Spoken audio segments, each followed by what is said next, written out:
wanted to ask you a question, and maybe you should think about it. Let me know what you think. Am I right or wrong on these questions? I'm just posing the question to you. Um, what about a lens? Do you think that if you're a working photographer, that you're getting paid to spend 6 hours in Lightroom or Photoshop as opposed to doing the same job in 2 hours? No, you're getting paid for the output. No, that's not the case. So I already know the answer to that question.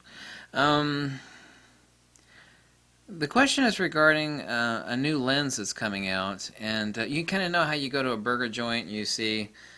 Yeah, I know I'm fat, but I actually don't eat burgers anymore. You see these really beautiful pictures of burgers, and you know when you order it, it's going to look like some sort of flittered piece of crud. It never looks like the image that you order from the menu. We kind of all know that, right? So are representatives of Nikon at fault for not putting a disclaimer underneath the photograph and saying, hey, this is not the output of this lens. This lens is heavily photoshopped. I had two shots, one of a person, and the other shot was not only heavily photoshopped, the second shot was all the freckles were removed, and someone pointed out to me and said, look, the nose hairs are gone. Someone photoshopped out the nose hairs, and some other radical changes were made to the photograph. I have never in my life, of the thousands of lenses that I've held, ever held a magical lens that would edit out like nose hairs and like age spots.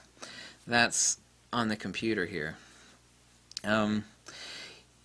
Do you think, now it's been, I read a comment, and photography boards, I hate to say this, but I have to be really honest, and this is a truism that holds fast. It's kind of like you get a lot of people together. They operate as like a collective herd of like lemmings. It was stated, and I want your opinion on this, that regarding that image that Nikon representative was forwarding as a sample image of that particular lens, which it's not. Not heavily edited, and every possible slider in the world has been heavily tweaked. This is also why, like any new lens, like if an ambassador or someone, it's like you include the raw link. I want an unedited raw file.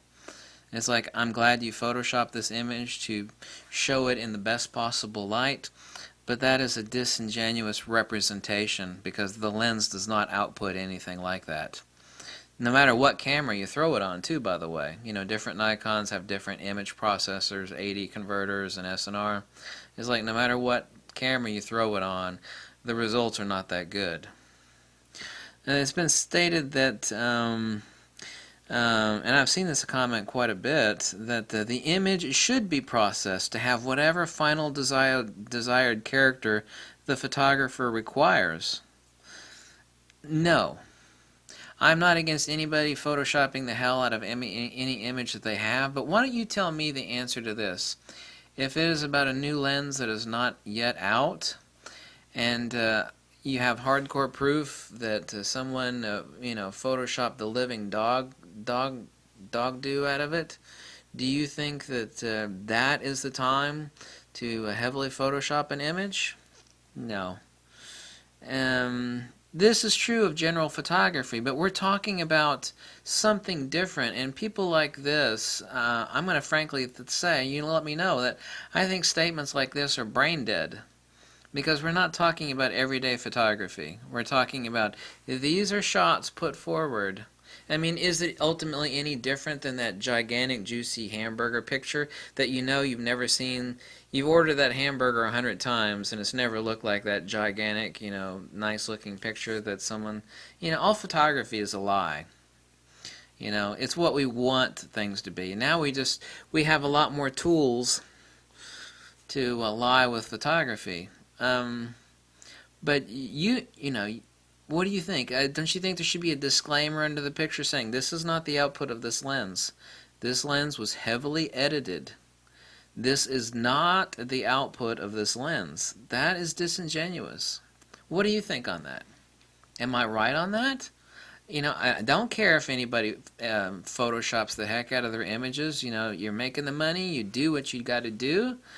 Um, that's and also too. You're not getting paid to spend money. You spend time in Photoshop and Lightroom. We all like to play around. I don't know about all of us, but we all like to play around in Photoshop and Lightroom and see what we can do and mix things up. That's fun, to a lot of us anyway. But I mean, if you're doing a paid gig and your lens, let's talk about a typewriter, for example. If this lens is like a typewriter and it's missing like the R key and the T key and you're sitting there typing a letter, is there any one of you that would want that typewriter that is has a broken R key and T key? It's like, well, I'm going to type this letter, but later on I'm going to fill in all the R's and T's by hand. I mean, is there any one of you that thinks that that is smart or intelligent or joyful? Well, I just took 1,000 images with this camera that is missing the R and the T key. Oh, really? Yeah, it's a professional shoot for a wedding. Okay. I'm still following you here, and I'm going to upload it up. Since all these images, this lens is missing the R key and the T key, I'm going to add that with my slide. Oh, okay. Well, I can apply that to all the images at the same time. Yeah, I understand that too. You can actually do a collective edit and have presets for the output of this lens. And that's something else that's wonderful about Lightroom. You could set a profile for a lens. What about something else that you can't add in Lightroom? Micro contrast is intertonal information. And this is something that, I want to know, do you realize this? I mean, do you realize that that is information that cannot be added? If it wasn't there to begin with, you can't add it. It's just like something is well below the dynamic range of your camera. Even if you took it with an ISO-less camera, ISO invariant camera, if it's well below the dynamic range or you blew the highlights completely, you're not going to get it. You're not going to get it. Micro contrast is the same way.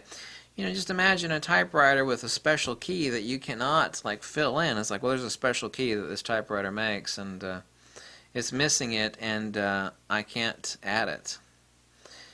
Does if we follow this chain of logic, let me ask you a question.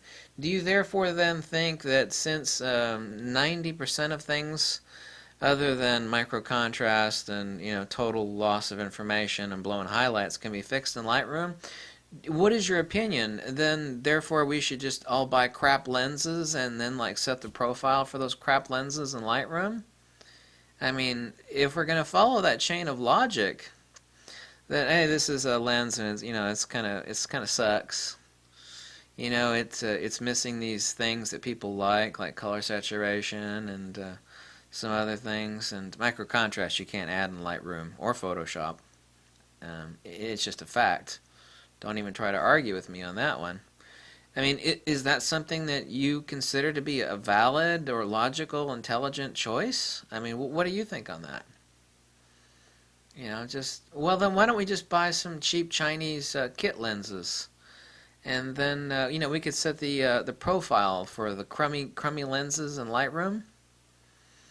I don't shoot JPEGs. A lot of people do shoot JPEGs, and there's a lot of professional photographers that will shoot JPEG images and Acros and Fuji, for example, or shoot JPEG black and white. I mean, back in the days of film was basically a JPEG. We could push it and mess around with it, and obviously, years with my hands and chemicals. Film was basically kind of like a JPEG. There are a lot of professionals. That image that you got, I mean, there are a lot of professionals and photographers that they're not, most of the time they're shooting raw, I hope to God. Like when I shoot infrared film, infrared digital, excuse me, not film, I'm shooting in JPEG. That's the only time I shoot in JPEG because the images are so grainy. We're not talking about being able to recover that stuff. And I mean, don't you want the absolute best that you could have to begin with? And if you're doing paid gigs, Are you in any way, rationalizing that? Well, I can, you know, I've got, I need to adjust clarity, contrast slider, and as the light changes too, those profiles are going to change. So you could actually set a general profile for a single lens that has some nasty design deficiencies as far as its output, but if the light changes radically, then that profile is not going to work for the lens. You're still going to have to sit there and tweak. You're not being you're not being paid on a wedding gig or a commercial gig to screw around in Lightroom 6 hours longer than necessary or 12 hours longer than that. Do you think that's an intelligent choice? And regarding this is not about general photography. This is about a new lens that someone is releasing. And as you tell me how disingenuous you think that is. Put a disclaimer on there that, hey, I edited this picture, heavily. You know, Obviously the lens is going to come out soon. What's your thoughts on that? I mean, that's not right. If someone is selling me like a used car or something, and they misrepresent it, and there's an old trick back in used cars where they would like stick sandpaper in the engine, and it would make the car like run like silky smooth for like 20 miles, and after you bought it, it would start to break down and it would just, I mean, that there's no difference between someone selling me a used car with that sort of trick pulled on it and someone saying, this is a new lens, I'm representing the company, and here are the sample images from this lens. No, they're not. Those are images from that lens that have had the Photoshop to hell and back. That's misrepresentation. I don't give a damn what you think about me. That's misrepresentation. It is. Any other time someone wants to Photoshop the hell, that's fine. That's awesome. All for that. But don't front these as images of the actual output of the lens if they're not even close. It's like these images have been, wow, they've been rinsed, bleached, tweaked, slid, cropped, they've had everything done to them, and they are not representative of the lens. So what do you think on that, huh? Tell me where I'm going wrong. You think I am?